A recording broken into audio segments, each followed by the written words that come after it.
In the CNN report, though, include comments like saying that he is a black Nazi, saying that he wishes slavery could come back, and that, in fact, if it did, that he would go out and buy some for himself. Also calling himself a perv and describing an incident in which, as a young person, he watched women showering without their knowledge or consent, essentially peeping on them, and a whole host of other very lewd comments that frankly can't be repeated here. For some voters that I've spoken to today, this is something that hasn't shocked them. For others, they think that this could really change dynamics in a state that has so many moderate Republicans and independents, Jose. And of course, it's a battleground, so those voters are of critical importance. Indeed, and John, Donald Trump is scheduled to hold a rally in North Carolina tomorrow. NBC News has learned that Robinson will not be going there. Yeah, this is not an area where... First of all, I don't think Mark Robinson really wants to be out in public, generally speaking. Obviously, the Trump campaign doesn't want Mark Robinson appearing on stage with him. I spoke to a Trump advisor earlier today on a slightly different topic, which is the question of whether there might be a withdrawal of Trump's endorsement of Robinson. They said they're not tracking that at all, and that rumors of him being pressured to do that are not accurate. We have seen Donald Trump stand with people accused of a wide variety of things, ranging from sexual indiscretions to comments that are deeply offensive to people of various races, ethnicities, national origins, genders, and orientations. And very seldom has Donald Trump ever considered or actually withdrawn an endorsement. And John, so what is the structure as far as, running for governor in North Carolina? Are there any deadlines that need to be met so that the person's name is on the ballot? Yeah, I mean, I think there's still going to be if Robinson were to drop out, I think there'd be some legal battles going on. But basically, we're looking at a deadline, I believe, of this weekend. For the ballots to go out. It's probably too late already at this point to change his name. You see the North Carolina Republican Party not abandoning him. So I think, until he were to drop out, just assume things are going forward as normal if he was going to drop out. But if he dropped out, my understanding is, and, I hate to put this out on the air without 100% triple checking. My understanding is that if he were to drop out and be replaced, that votes for him would then go to whoever the Republican nominee was, meaning if his name stayed on the ballot. But that is a state-by-state kind of law. Yeah, sorry about that. I didn't mean to interrupt you there, John. But, Antonia, you say that this candidate has had a string of controversial comments. What kind of things has he been saying? Well, Jose, in the past, prior to what we all found out yesterday, this is a candidate who is currently the lieutenant governor running for governor of North Carolina, who has cast doubt on the reality, the veracity of the Holocaust, calling it hogwash, who has made at times lewd and hurtful remarks and gestures about women, something that female voters in this state have often brought up. And he, at times, has said incredibly incendiary things about LGBTQ people. But one of the remarks found by CNN in their reporting yesterday was actually that he admitted to watching transgender pornography, and commenting about it on this website. And so that kind of disconnect is certainly something that both the voters here are processing, but also we can expect to see political operatives, of course, particularly the Democrats, take advantage of here. When I got on the phone with Democrats here at the state level, most of them were laughing, saying that quickly there are going to be ads that touch on all of this. You are going to see the contrast. They're going to be showing the fact that, as you played in clips just moments ago, Trump and Robinson have shared this friendship and relationship. Former President Trump calling him Martin Luther King on steroids. That's the kind of thing you're going to see Democrats do to tie him to the rest of the Republican ticket, as the Democrats try so hard right now to really turn North Carolina into this battleground state and to forge a path for Harris to be the first Democrat to take it in many years now, Jose. And, John, meanwhile, Donald Trump spoke to a Jewish group last night and had this to say. If I don't win this election, and the Jewish people would really have a lot to do with that if that happens, because at 40%, that means 60% of the people are voting for the enemy. Israel, in my opinion, will cease to exist within 2 years. John, what is the former president saying here? I mean, I don't want to get inside the mind of the former president exactly, but I mean, he's basically making the argument to Jewish voters, number one, if they don't vote for him, that Israel will cease to exist. Number two, if you look at his expanded comments yesterday, he's basically saying that he believes that he's being betrayed by Jewish voters. He says to them, look what I've done for you. In terms of what he did in his presidency, sort of treating them as though they should be a monolith in support of him and not consider a variety of issues.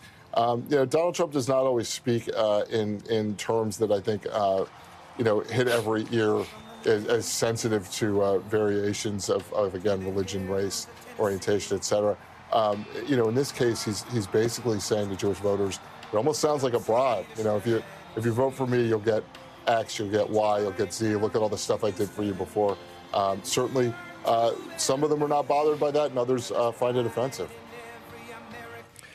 Antonia Hilton and Jonathan Allen, thank you both so very much. Really appreciate it. Thanks. With us now to continue our conversation is Derek Johnson, President and CEO of the nonpartisan NAACP. Derek, thank you very much for being with us this morning. Just wondering what your reaction is to all these allegations that have surfaced against Mark Robinson. Well, anyone who identifies themselves as a Black Nazi or would resurrect the concept of the institution of slavery, they have no place in elected office, particularly as governor. We find his comments not only mean-spirited, it's off base, but quite frankly foolish. Unfortunately, many individuals who are running on the Republican ticket, in lieu of not having policy recommendations for voters to consider, they play to the lowest common denomination of humanity. They seek to belittle individuals and place individuals and communities in categories using race and religion and ethnic backgrounds as a tool to incite fear as opposed to providing hope and a roadmap on how we can have an inclusive society. The NAACP is calling on Robinson to drop out of the race. He is saying he is not going anywhere. He's staying in. What do you make of this? Well, it's unfortunate. We are nonpartisan, but we're not blind. We're political as hell in the sense that we care and concern for individuals. We care and concern for African Americans, for women's rights, for those who have been marginalized, for working poor people across racial lines. We want to see public policy that advance an inclusive society, promote a quality of life that all citizens should have, and treat people like human beings. And anyone who belittle human beings to try to marginalize communities, they should not have a place in politics. They should not have a place, in our opinion, in society, because we must grow past that. We want to see an America that looks more diverse, inclusive, and prosperous, and not America based on a 1930s apartheid system. And just, kind of bringing it to a bigger conversation. Among these allegations that Robinson is accused of writing is that he wishes that slavery were back and that he would own slaves if it were. How do you, in general, wider philosophical terms, how do you process something like that being thought of and as a concept publicly stated in some site somewhere, but how do you process something like that? Well, it is unfortunate that is the debate now in the public square, that we have utilized platforms, a whole political party and candidates utilize their platform not to promote public policy, but to belittle individuals, to marginalize communities, and try to resurrect bad policies from the past. The institution of slavery was not only inhumane, it should be something we never revisit again. We learn from in ways in which we don't do that again. The concept of Nazism, to attack and kill millions of people based on their religious belief, should something that we learn from, never to repeat, not to celebrate. And unfortunately, the public square is being used to resurrect concepts and campaigns and policy that would demean and in many ways kill people. That should not be a part of where we are in this society. America is the most diverse we've ever been. That's a beautiful thing. I recall growing up, we talked about America being a melting pot of many perspectives, many communities merging into this successful society.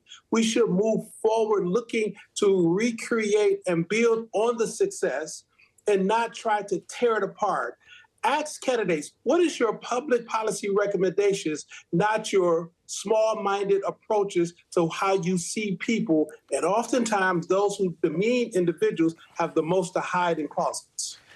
Yeah, but I mean, you know, and let's remember that, first of all, he denies he ever said or wrote any of that stuff, and it was in 2008 before he entered public service or the public arena. So it's nonetheless, I guess, you know, fundamental, and you were talking about, you know, how the melting pot that is the United States of America, and, you know, e pluribus unum, out of many one, but I'm just still, the concept, whether you write it in a private blog or you write it in some site somewhere or you put it in any political pamphlet, it's these concepts, as you say. I mean, the issue of Nazism and what that represents, and slavery. It just seems, I don't know, Derek. It's even a wider conversation about, you know, how human beings process the horrific nature of human nature in the past. And the reason why it is credible that he said it is because of all the things he said during this campaign. That's why it's more credible and reliable that he said it. Secondly, you know, using race, using xenophobia as one of the common denominations to drive fear. Think about Springfield, Ohio, where you have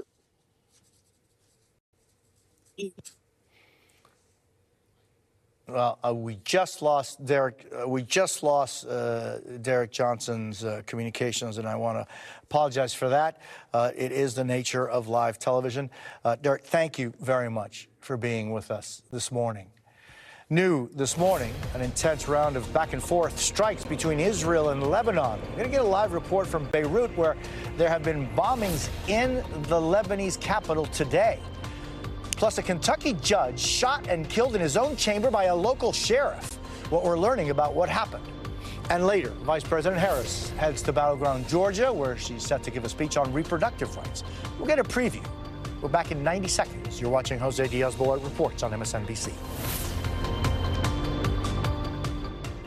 During the More Furniture Labor Day event, as temperatures continue to rise, prices continue to drop. Visit More Furniture today and cool down with red-hot deals on this fall's newest arrivals. As our holiday event continues, prices continue to drop just in time for fall holiday entertaining. Right now, you can take a full 60 months to pay with absolutely no interest and no money down. Or for cash purchases, we'll subtract the tax. Visit your local More Furniture showroom today for the best selection. I've always loved election nights. Every election night reveals a story about the candidates, about the campaign that we just watched, but it reveals a story about the voters who decided the election, what mattered to them, what didn't.